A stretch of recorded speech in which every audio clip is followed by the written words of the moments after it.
Olá, tudo bem com você? Meu nome é Lívia, eu sou advogada e no vídeo de hoje eu vou fazer análise jurídica de mais um filme. Dessa vez eu vou falar sobre o Filadélfia, que é um filme de 1993, que é muito bom. Tem o Tom Hanks, tem o Denzel Washington, tem até o Antônio Bandeiras no começo da carreira. E tem várias questões jurídicas muito interessantes, então se você gosta desse tipo de análise, desse tipo de assunto, não perde esse vídeo, porque esse filme merece. Esse filme, ele é de 1993, ele é inspirado em fatos reais e o Tom Hanks ganhou o Oscar de melhor ator pela atuação nesse filme. Só por isso já merecia ser assistido por todo mundo que ainda não assistiu. E ele retrata um assunto muito polêmico e interessante, que envolve um advogado que ele é gay e ele contrai AIDS, num momento ainda histórico que não se sabia ao certo como que se contraía, como que se transmitia, então acabava trazendo bastante estigma para as pessoas que eram diagnosticadas com AIDS. Tanto que ele acaba sendo mandado embora da empresa e ele tem dificuldade até mesmo de conseguir um advogado para representar ele. Até é retratado que as pessoas ficavam com medo de pegar nos mesmos objetos, o advogado que acaba pegando o caso, que é o Denzel Washington, ele acaba indo no médico para garantir que o contato que ele está tendo com o Tom Hanks, né, o personagem do Tom Hanks, não vai passar a doença para ele, que a família dele não tem risco. Então, é um filme, considerando, né, o cenário, é muito interessante de ver como que... Então é muito interessante de ver como que é retratado esse filme. E ele já começa... Logo no começo tem uma cena interessante que passa o Denzel Washington na TV convocando as pessoas para entrarem com ação, que é uma primeira coisa que é bem diferente aqui no Brasil, que no Brasil você não pode fazer nenhum tipo de chamada ostensiva, incentivando as pessoas a processarem umas às outras. E nos Estados Unidos isso é normal. Então nesse filme já aparece isso. Se você já viu Breaking Bad, o Better Call Saul com outdoor, isso já é uma coisa que não é possível fazer no Brasil. Mas é interessante quando você está atento e vê que lá faz muito tempo que isso acontece, até no filme é retratado. Então o personagem interpretado pelo Denzel Washington, depois que o Tom Hanks já tinha ido em 9 advogados e nenhum aceitou o caso dele, ele acaba aceitando e pega o caso para conseguir uma indenização em razão da dispensa discriminatória que o personagem do Tom Hanks sofreu. E é retratado no filme a dificuldade da pessoa, como que a doença trazia esse estigma, porque naquela época não tinha Google para procurar decisões ou precedentes para poder fundamentar o caso dele contra a empresa. Porque ele chega num ponto que ele pensa até mesmo dele mesmo, do próprio Tom Hanks, né, o advogado, se representar na justiça, porque ele não estava conseguindo advogado. E aí mostra uma hora ele numa biblioteca, pegando livros para estudar sobre o assunto, e quando uma pessoa que trabalhava lá vê o tipo de assunto que ele está procurando, que são livros, né, e precedentes com base em pessoas que também tiveram AIDS e que foram discriminadas, o próprio funcionário da biblioteca já fala assim: ah, o senhor não quer ir para uma sala separada?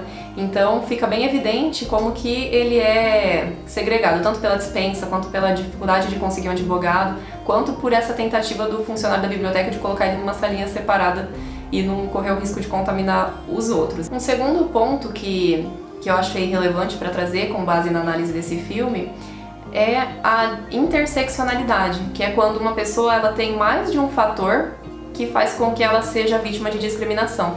Porque nesse caso, ele não é só discriminado em razão de ser homossexual, ele é discriminado também em razão da condição de saúde dele, de ser portador do vírus de AIDS, o que acaba intensificando a discriminação que ele sofre.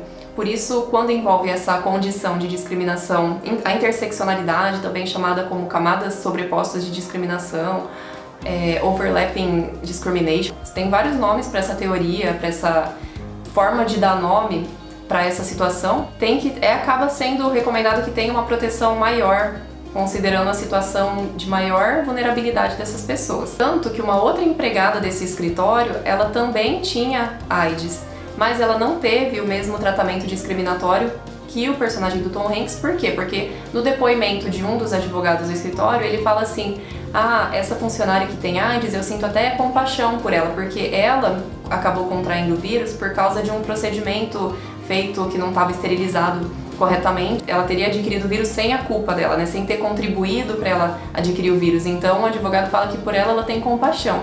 Mas no caso do personagem do Tom Hanks, por ele ser homossexual, o advogado-chefe lá fala que ele foi culpado do que ele teve, então, que no caso dele o tratamento teria que ser diferente mesmo.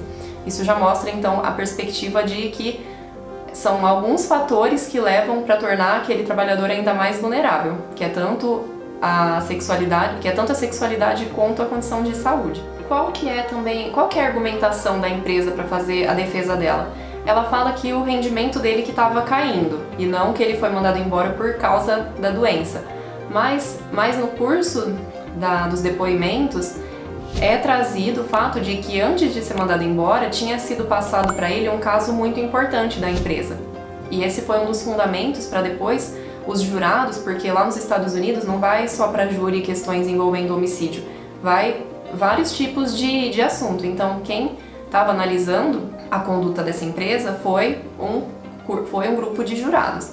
E é interessante ver que no filme eles mostram um dos jurados questionando: será que um grande escritório colocaria nas mãos de um advogado que está com um rendimento ruim, de um advogado que eles não confiam, um caso grande? Ele fala assim, ele até faz uma analogia com um contexto de guerra, por exemplo, se tem um piloto, se tem uma situação que você precisa mandar um piloto, você vai mandar para lá o seu melhor piloto ou você vai mandar um que o desempenho é mais ou menos, mas que ele é entusiasmado, só para dar uma chance para ele? Não, ele acaba fazendo a lógica comparando com esse cenário, que provavelmente ele era realmente um empregado muito bom, tanto que ele conseguiu um processo muito importante para a empresa e que por isso provavelmente a dispensa dele logo em seguida de ter sido passado esse caso grande e relevante para ele, só porque os sócios descobriram que ele tinha doença, foi por causa da doença e não por causa do desempenho. Então os jurados acabaram entendendo que a dispensa foi discriminatória e condenaram o escritório de advocacia no qual o Tom Hanks trabalhava, tanto a pagar os salários do período, numa indenização de $100 mil, mais ou menos, também uma indenização pela humilhação, pelo sofrimento, como se fosse uma indenização por danos morais ali, de também um pouco mais de $100 mil, mas o que também foi condenado é uma indenização que é chamada nos Estados Unidos de punitive damages, que é uma indenização para desincentivar esse tipo de conduta. Então, essa indenização foi de $4 milhões, que é para servir como um caráter punitivo daquela empresa pela conduta dela, mas também para desincentivar todas as outras empresas a adotarem o mesmo tipo de conduta, porque já sabe a gravidade da indenização que vai ser aplicada se for adotada novamente aquele tipo de postura. No Brasil, existe uma súmula do TST. Uma súmula é um entendimento como se fosse um entendimento decorrente de vários processos que foram julgados, no qual o tribunal ele acaba falando, em casos assim, esse é o entendimento que a gente adota, para facilitar e garantir uma segurança de que casos parecidos vão ter o mesmo tipo de julgamento. A súmula 443, ela estabelece uma presunção que a dispensa de empregados portadores de HIV ou outras doenças que causem estigma, existe uma presunção que ela foi uma dispensa discriminatória.